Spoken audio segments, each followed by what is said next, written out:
It's all covered in today's China Truths. Can you imagine how blistering the ground must be right now in China? One young woman decided to take a short break by sitting down on the roadside. Within minutes, the soles of her shoes started melting and got firmly glued to the blazing hot pavement. She jumped up in shock and unintentionally started doing a spontaneous dance, the burn your feet shuffle. And she's not alone. In this brutal heat, even car tires have started to soften and smear black streaks across the road. Some netizens joked, "This isn't a summer, it's an open-air smelting furnace." People are sharing bizarre scenes everywhere. Someone left their slippers out overnight after washing them. By morning, they had shrunk into baby-sized flip-flops. Another curious guy brought his frying pan outside just to see what would happen. He cracked an egg on the pavement, and within seconds, it started sizzling. And here's something even more surreal. In Xi'an, someone filmed a steel bar so hot no one dared to touch it. Ants walking across the concrete died instantly. On a highway, a pig inside a truck collapsed from the unbearable heat while stuck in traffic. Even the birds are being cautious. They carefully tiptoe along the white lines on the road, avoiding the burning black asphalt like it's lava. Now take a look at this poor guy standing out in the sun. He looks like he's being slow roasted. This heat wave is pushing people to their limit, and honestly, if it weren't so dangerous, some of these moments would almost be funny. But the reality is, no joke. Massive parts of China are under siege by record-breaking temperatures. Over 2 million square kilometers are suffering under heat above 35 degrees Celsius, and in many places, it's gone well beyond 40 degrees Celsius. Authorities say this level of heat is nearly unprecedented for this time of year. In the northeast, it's the hottest it's been in 55 years. In Mohe, China's northernmost city, the mercury has stayed above 35 degrees Celsius for days. Ground temperatures there? A blistering 65 degrees Celsius. Beijing isn't spared either. Asphalt in the capital has heated to over 60 degrees Celsius in some areas, and in certain spots, it's approaching a mind-boggling 70 degrees Celsius. And yes, extreme heat in China isn't new. Records from the Qing dynasty show that during the reign of Emperor Qianlong, Beijing once hit 44.4 degrees Celsius. That summer, over 10,000 people died from heat stroke in just 12 days, one of the most catastrophic heat waves in Chinese history. Fast forward to today, and it's happening again. As of July 8th, 13 national weather stations across China have registered new all-time high temperatures. The worst-hit areas include southern Hebei, Henan, western Shanxi, and western Hubei, with unrelenting, blistering heat. The heat is even messing with the infrastructure. In one scene, a solar-powered street lamp began glowing on its own in broad daylight. Then, shockingly, it burst into flames. A nearby transformer caught fire as well. An elderly man yelled in panic, asking if it might explode. Can you believe that? A streetlight powered by the sun, literally taken down by the sun. Since early June, Heilongjiang, China's northernmost province, has been roasting under an unrelenting heat wave. Places once known for their icy charm are now breaking historic temperature records. Even Harbin, often dubbed the Ice City, has hit a shocking 36 degrees Celsius. The real crisis? Air conditioning is still a rarity in many parts of the Northeast.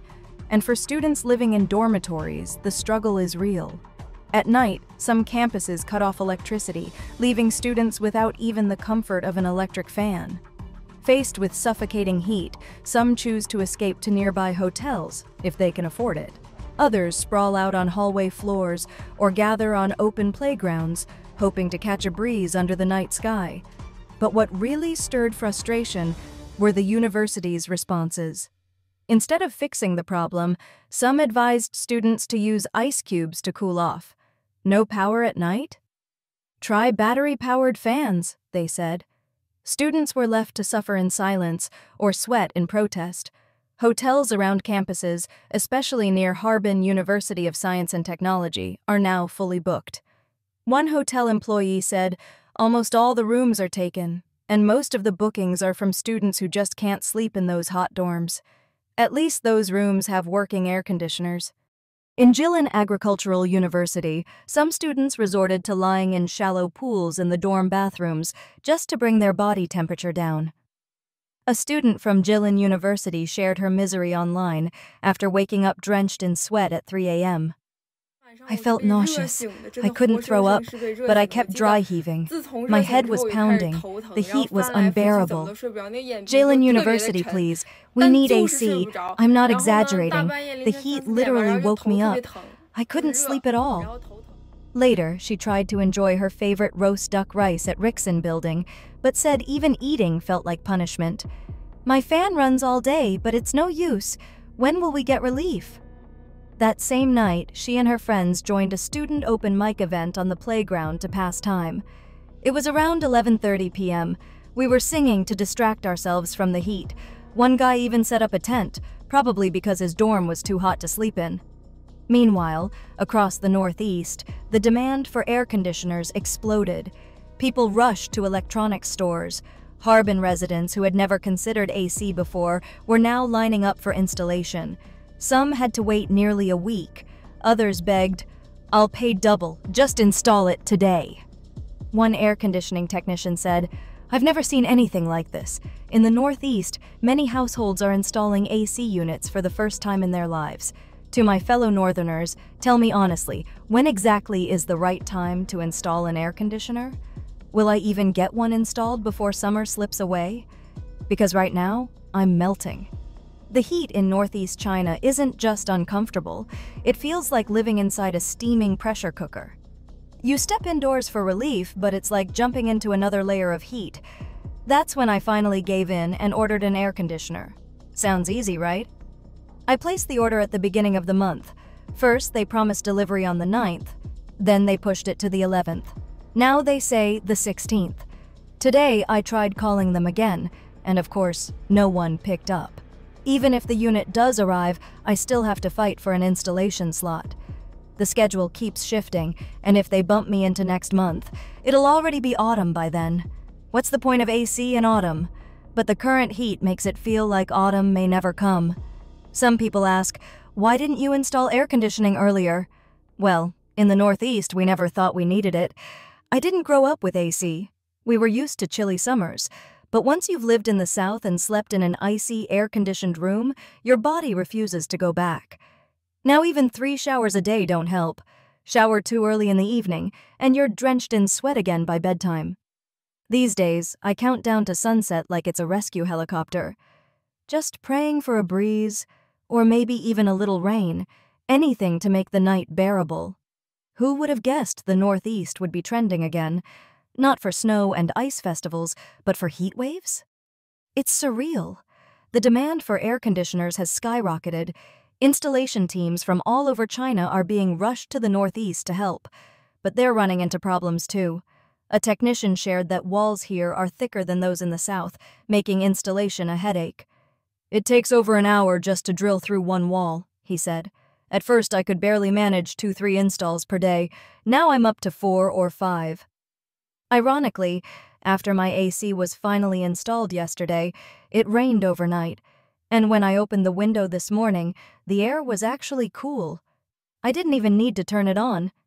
Elsewhere, the heat is just as relentless. In Weifang, Shandong, temperatures soared to 40 degrees Celsius. Yet on July 5th, the new youth music festival still kicked off as scheduled, under the brutal sun. One by one, attendees started collapsing from heat stroke. Some were rushed away in ambulances. Even with cooling machines spraying mist into the crowd, it felt like standing in a sauna. Firefighters eventually showed up, not to put out flames, but to hose down festival goers. Meanwhile, students in Shandong are facing their own heat crisis. Dorms at the Donghai campus of Yantai Nanshan University don't have air conditioning, just small, wall-mounted fans that do nothing but circulate hot air. With no other option, students are relying on cold showers just to make it through the day. Some even flock to the campus supermarket for a blast of AC. But when the dorms shut at night, they're forced to leave, back into stifling rooms with no escape. On the night of July 6th, the dormitory was unbearably stuffy. There was no wind, no airflow at all, and poor ventilation. Each room had only one fan, and in many dorms the fans were either broken or spinning so slowly they were practically useless. As a result, several students suffered from heat stroke and fainted. Around 6 or 7 ambulances arrived, maybe even more, and many students took photos of the scene. Just a few days ago, air conditioners were installed in teachers' offices, yet many students are still waiting for broken fans to be repaired, despite having reported them earlier. I don't know what conditions are like elsewhere, but here in Henan, the heat is unbearable. I honestly can't believe how hot it's gotten. I've seen videos showing that some highways have reached surface temperatures of 68 degrees Celsius, raising the risk of tire blowouts. Some concrete roads have even started to crack and bulge while cars are driving. What's going on? Let's check the temperature of the asphalt. When we place a thermometer close to the ground and use an infrared sensor to measure it, wow, 68.9 degrees C. So when people say you can fry an egg on an iron pan outdoors, it's not an exaggeration. Asphalt absorbs and traps heat, and the urban heat island effect makes it even worse. Our regular thermometer placed near the ground shows only 48 degrees C because it uses a temperature sensor package and doesn't directly measure the surface. But the infrared thermometer points straight at the asphalt and gives a surface temperature of 70 degrees. So, yes, it's completely believable that you could leave an iron pan out for half an hour and then actually fry an egg on it. Please share your thoughts in the comments section below. We will keep reporting on the COVID surge in China, so don't forget to subscribe to our channel and turn on the notification bell to get the latest videos. And thank you for tuning in.